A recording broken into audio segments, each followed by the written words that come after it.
మన రక్షకుడైన యేసుక్రీస్తు నామములో అందరికీ వందనాలండి. ఈరోజు దేవుని మాటలు యెహెజ్కేలు గ్రంథము 34వ అధ్యాయం 5వ వచనం. కాబట్టి కాపరులు లేకయే అవి చెదరిపోయి సకల అడవి మృగములకు ఆహారమాయెను. ప్రియ దేవుని బిడ్డలారా, ఈ రోజుల్లో సేవకులు అంటే అందరికీ చులకన అయిపోయారు. సేవకులను గౌరవించడం మానేశారు, తృణీకరిస్తున్నారు. సేవకులను అమర్యాదగా వారి పట్ల ప్రవర్తిస్తూ ఉంటున్నారు. సేవకులను ప్రేమించడం పోయి కోపగించుకుంటూ ఉంటున్నారు. దేవుని బిడ్డలారా, కాపరులు లేకుంటే గొర్రెలు ఎలా చెదిరిపోతాయో, గొర్రెలు ఎలాగైతే అడవి మృగములకు ఆహారం అవుతాయో, సేవకులు లేకపోతే విశ్వాసులమైన మనము చెదిరిపోతాము. అనేక మృగముల వంటి స్వభావం గల వారిలో మనం ఆహారం అయిపోతాం, నశించిపోతాం. దేవుని బిడ్డలారా, దేవుడు మీకు నియమించినటువంటి కాపరులను గౌరవించండి, ప్రేమించండి.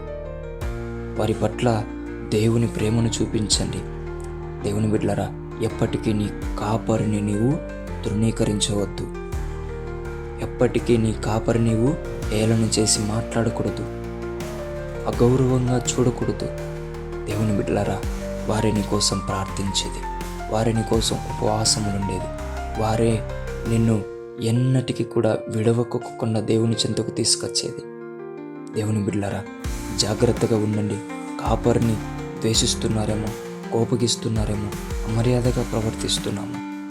దేవుని దగ్గరికి వచ్చి క్షమాపణ పొందుకొని గొర్రెల్లాగా అడవి మృగాలకు ఆహారం కాకుండా ఎటు పడితే అటు చెదిరిపోకోకుండా కాపరి చెంత, దేవుడు నీకు నియమించిన కాపరి చెంత ఉండి జాగ్రత్తగా నీవు పెంచబడాలని, దేవుని చెంత ఆత్మీయంగా ఎదగాలని దేవుని పేట మనవి చేసుకుంటున్నా.